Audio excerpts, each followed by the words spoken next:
Pouco antes da gravação, Zack Snyder fez sua 100ª declaração sobre seu filme da DC, dizendo não se surpreender com críticas ao Batman e Superman matarem, pois algumas pessoas foram doutrinadas por materiais fora do cânone. Agora, isso, junto com ele dizendo que um Batman que não mata é irrelevante no Joe Rogan, tipo um mês antes, além de em um momento basicamente citar ironicamente um vilão do Superman quando disse que se você acha que heróis não deveriam matar, você está vivendo em um mundo de sonhos, me faz lembrar o quanto sou grato por ele não ter mais controle criativo sobre a DC e me deixa completamente perplexo que ele já tenha tido esse controle algum dia. Essa mentalidade desconstrutiva em relação a esses personagens, de que eles não servem para filmes, então você precisa mudá-los, ou simplesmente não entendê-los de forma alguma, é algo que realmente precisa ficar no passado. Isso me fez pensar no que o universo cinematográfico da DC deve evitar, seja para não repetir o fracasso do universo estendido da DC, se encaixar no universo já conhecido ou se diferenciar das outras adaptações live action da DC. Então, neste vídeo, vou abordar as principais coisas que o universo cinematográfico da DC precisa evitar para ter sucesso, especificamente analisando outros universos live action da DC para ver quais lições podem ser tiradas de cada um deles, a fim de meio que juntar todos os melhores aspectos de cada universo de live action para construir o universo de live action definitivo através do universo cinematográfico da DC. Não se esqueça de deixar um like e se inscrever, me ajude a chegar a 100 mil inscritos e com certeza me diga nos comentários exatamente o que você acha que deveria ser evitado. Vamos começar pelo principal, o universo estendido da DC e seguir com Zack Snyder, de quem o universo cinematográfico da DC deve aprender a contratar criativos que entendam os personagens e o que os torna especiais em vez de só querer desconstruí-los. Acredito que esse foi um dos principais motivos do fracasso do universo estendido da DC. O homem responsável pelos principais projetos live action da DC nunca entendeu o universo ou seus personagens. Zack Snyder já disse antes que vê o universo DC como uma mitologia, como contos épicos sobre deuses entre os homens. O universo DC pode ser visto dessa forma a partir de uma perspectiva externa, mas ler praticamente qualquer quadrinho ou assistir a qualquer outra mídia que se passa no universo DC conta uma história completamente diferente. O universo DC é um pouco mais distante do nosso mundo real do que a Marvel, e isso também se manifesta no seu tom. O universo DC é mais idealista, mais colorido e repleto de personagens com poderes de deuses, mas também pessoas comuns. Não faz sentido o Super-Homem ser um alienígena distante. Ele cresceu em uma fazenda no Kansas e sempre se encaixou com os outros. Não é realista ele ser sempre esperançoso em um mundo cruel, mas é isso que torna o Super-Homem especial. Como James Gunn disse, ele é a bondade em um mundo que vê a bondade como algo antiquado. Esse lado do personagem foi totalmente ignorado pelo universo estendido da DC e por outras tentativas de desconstruí-lo. Sem isso, ele não acrescenta nada interessante, é perfeito demais e tem todos os poderes. Mas com isso, ele se torna um dos maiores personagens da história da ficção, que às vezes pode até inspirar pessoas reais a serem melhores. Um Batman que não mata não seria eficaz no mundo real, mas o universo DC é diferente. Batman é um super-herói, ele enfrenta ameaças super poderosas regularmente sendo apenas um homem comum. Diversas coisas sobre o Batman não fazem sentido no mundo real, não matar é um princípio central dele.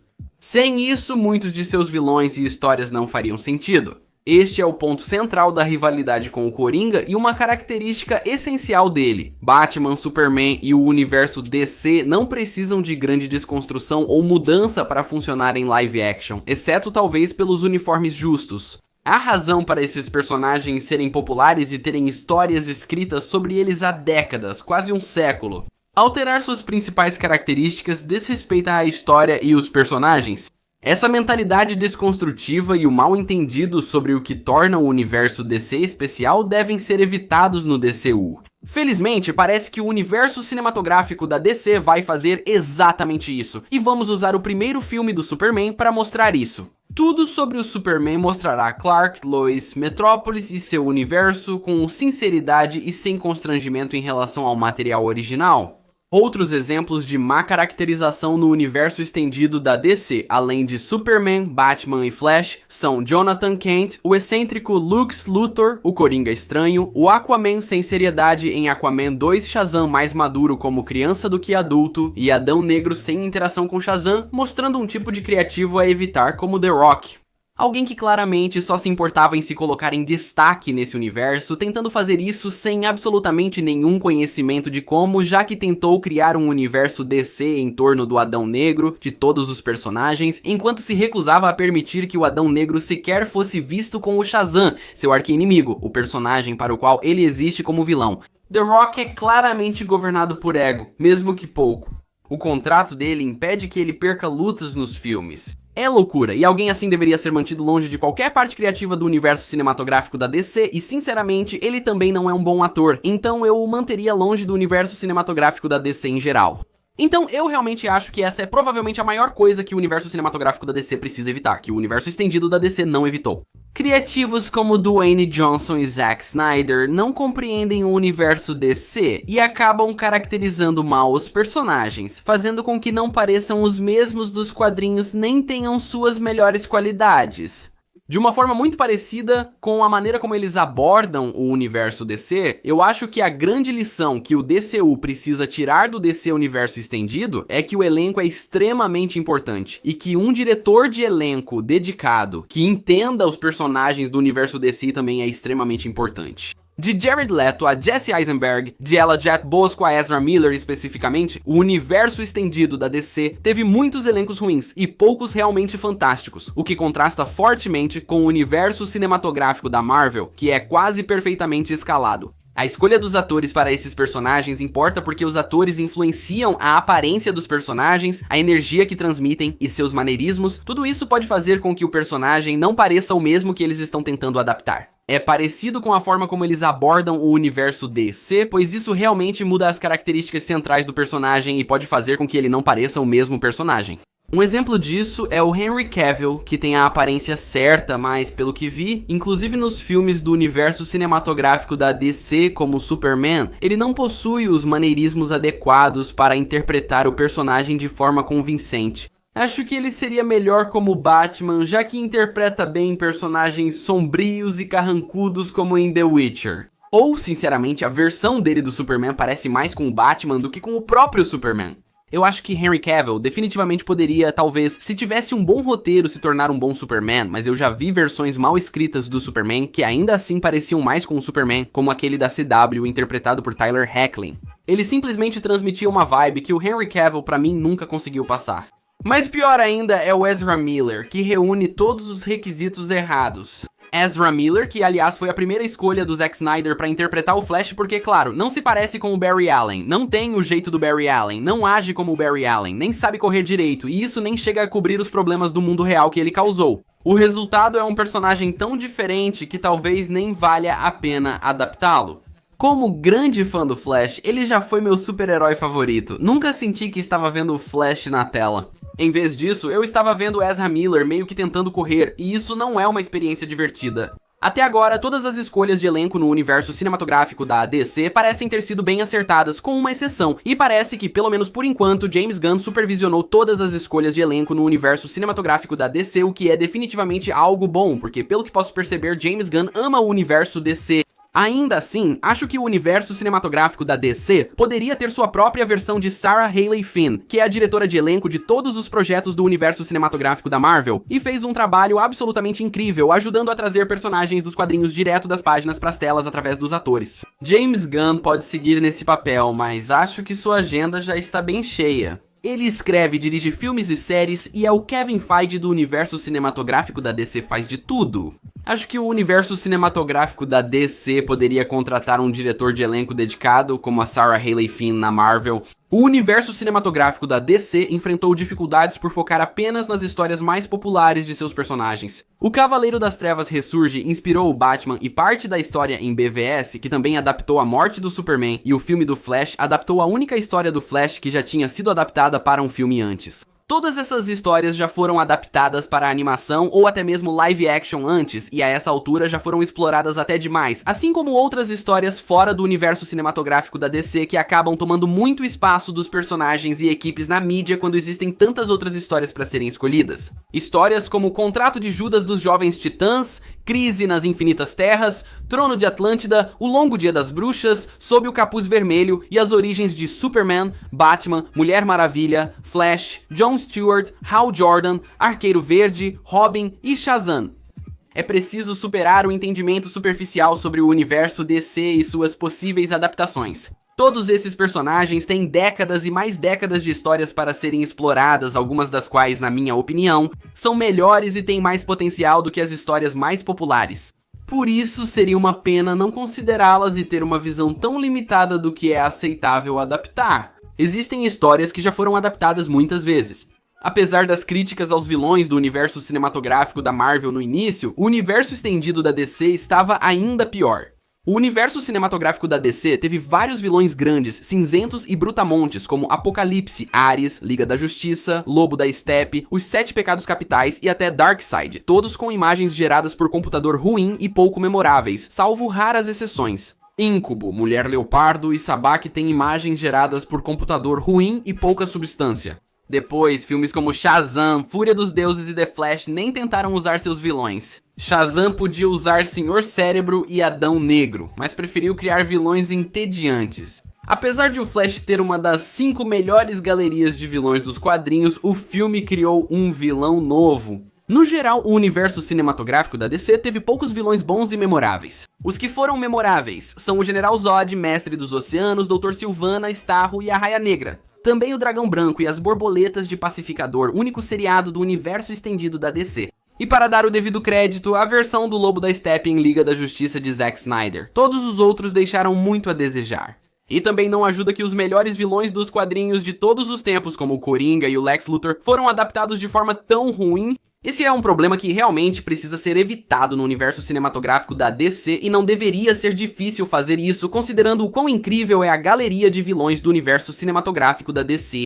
Acredito que será feito corretamente, considerando os projetos anteriores de quadrinhos do James Gunn. Os vilões só melhoraram com o tempo. Ronin foi bom, mas Ego, Starro, Dragão Branco, as Borboletas e o Alto Evolucionário foram ainda mais fantásticos. O universo estendido da DC usou muitos trajes de armadura, o que funcionou para a Mulher Maravilha, Aquaman e Cyborg, mas acredito que para os outros não deveria ser usado. A armadura funcionaria para o Batman, mas a franquia atual já usa traje assim, então o universo cinematográfico da DC deve se diferenciar. Mas mesmo que não fosse assim, o material usado, por exemplo, no traje do Batman vs Superman, na minha opinião, resultou no Batman de ação ao vivo mais bonito e fiel aos quadrinhos já colocado na tela. Então, o universo cinematográfico da DC deveria pegar esse material e tentar adaptar um traje do Batman de outra era. Além disso, a maioria dos outros super-heróis não se parece tanto com os personagens que estão adaptando a usar armaduras. Além das cores apagadas, gostei da Liga da Justiça do Zack Snyder, mas o visual sem cor e uniforme deixou a equipe sem graça. Teria melhorado com o laranja do Aquaman, azul do Superman, verde do Caçador de Marte ou Lanterna Verde, e um vermelho mais vivo para o Flash. No outro verso, o crossover trazia equipes tão coloridas que faziam aquela Liga da Justiça não oficial parecer mais autêntica que a do universo cinematográfico da DC. Claro, existem outras lições do universo cinematográfico da DC, como não apressar projetos ou fazer filmes sem bom roteiro ou visão, mas essas são óbvias e valem para qualquer filme. As que citei são as principais. Mas vamos olhar para outro lado do universo cinematográfico da DC, as séries de televisão, e ver que lições podem ser aprendidas com o Orverso, que se formou de maneira um pouco mais natural do que o universo cinematográfico da DC, e eu diria que até atingiu um pico maior em termos de sucesso relativo, mas basicamente morreu completamente depois de Crise nas Infinitas Terras e terminou de forma bem apagada, além de também ter tido projetos que foram muito piores do que qualquer coisa do universo estendido da DC. Há muitas lições positivas que o universo cinematográfico da DC poderia tirar do outro verso, como o fato de ter se formado de maneira mais natural e gradual, além de escalar o elenco muito bem. Acho que o principal é a ótima química entre os heróis. Sempre foi muito divertido ver Oliver e Barry se unindo, muito divertido ver a trindade do Outroverso trabalhando juntos. Parecia que eles conseguiram captar a dinâmica Batman e Superman entre Arqueiro Verde e o Flash, e a dinâmica da trindade entre Arqueiro Verde, o Flash e a Supergirl, muito mais do que o universo estendido da DC jamais conseguiu. Se o universo cinematográfico da DC captar esse sentimento, especialmente na dinâmica entre Superman, Batman e a Trindade, teremos algo especial que o universo estendido da DC nunca alcançou. Quanto ao que evitar, eu realmente acho que há menos a aprender com o Outerverse, não porque ele fosse perfeito, estava muito longe disso, mas porque a maioria das coisas com as quais o Outerverse costumava ter dificuldades não se aplica muito ao universo cinematográfico da DC. Os orçamentos pequenos, as restrições do que eles podem ou não podem fazer, ou quais personagens podem usar, o excesso de personagens originais por causa disso, a abordagem de drama adolescente da CW e a influência do público-alvo da CW sobre as séries, as temporadas excessivamente longas, os intervalos curtos entre as temporadas que não deixavam muito espaço para uma boa escrita e, no geral, alguns roteiros ruins. Mesmo com tantas limitações, o Horrorverse fez mais que o universo cinematográfico da DC na maioria das vezes, o que é impressionante. Mas, considerando que a maioria, se não todas essas coisas, não se aplicam realmente ao universo cinematográfico da DC, que lições podem ser tiradas do Horrorverse? Bem, isso vai ser um pouco mais específico e talvez um pouco mais baseado em opinião pessoal, mas eu diria que as versões do universo cinematográfico da DC dos personagens principais do Horrorverse deveriam ser bem diferentes das versões do Horrorverse. Por exemplo, a Supergirl no Horrorverse era só uma versão feminina do Superman, tão esperançosa e inspiradora quanto ele, sem quase nenhum lado sombrio, mesmo tendo visto seu mundo morrer. Isso já foi confirmado como uma melhoria no universo cinematográfico da DC, pois a Supergirl em Supergirl Mulher do Amanhã é bem mais desiludida que o Superman e escolhi alguém que, pelo que vi em A Casa do Dragão, sabe transmitir isso. Isso deveria valer para Arqueiro Verde e Flash também. O Arqueiro Verde deveria ser menos parecido com o Batman, menos sério e brutal, usar mais flechas truque e focar mais no relacionamento com a Canário Negro. Acho que o Flash no universo cinematográfico da DC não deveria ser o Barry Allen.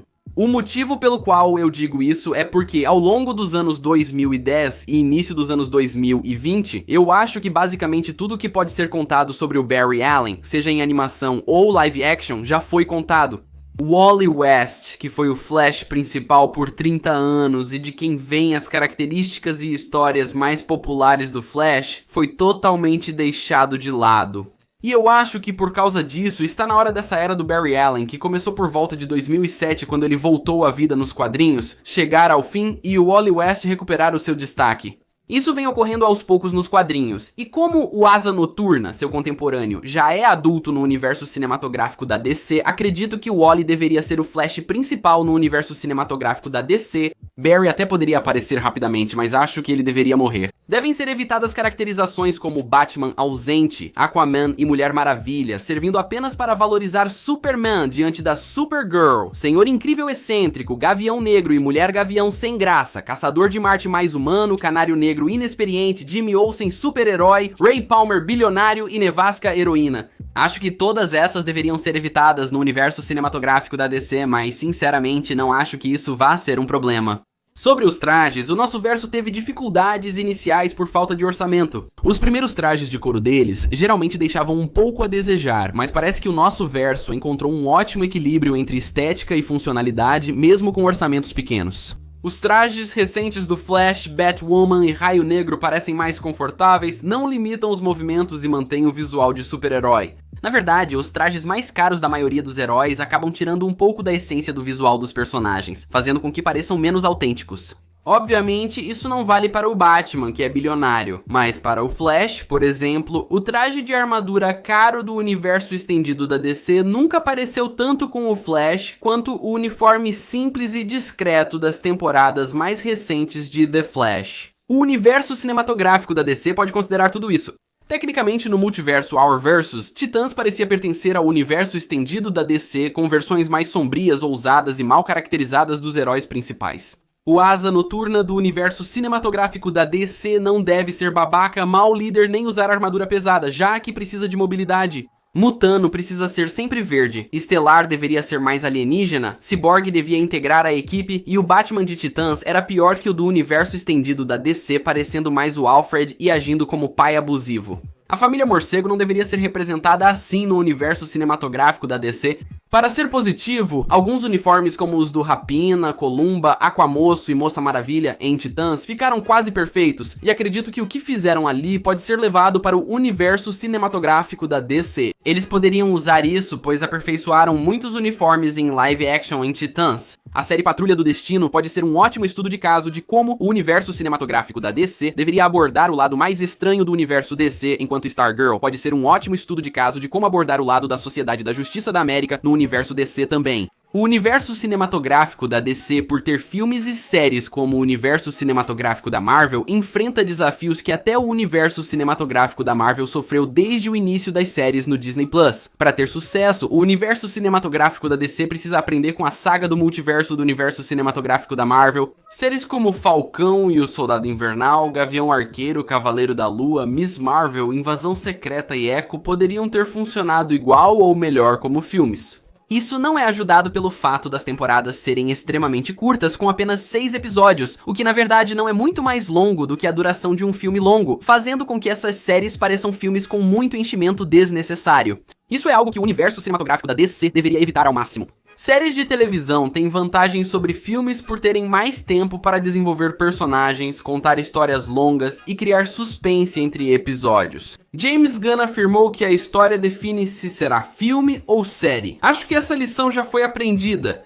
Então acho que é por aqui que vou encerrar este vídeo. Se você conseguir pensar em outras coisas que talvez eu tenha deixado de fora, me avise nos comentários aqui embaixo. Mas é justamente isso que o universo cinematográfico da DC deveria evitar. Nada disso é tão essencial quanto, por exemplo, não deixar Zack Snyder participar. Acho que o universo cinematográfico da DC está em uma posição rara, continuando várias produções live action da DC podendo aprender com cada uma, assim como com o universo cinematográfico da Marvel. E talvez por causa disso, isso possa permitir que Gunn e o resto dos criativos por trás do universo cinematográfico da DC aproveitem essas lições e as usem para criar o melhor universo DC live action possível. E dito tudo isso, muito obrigado por assistir.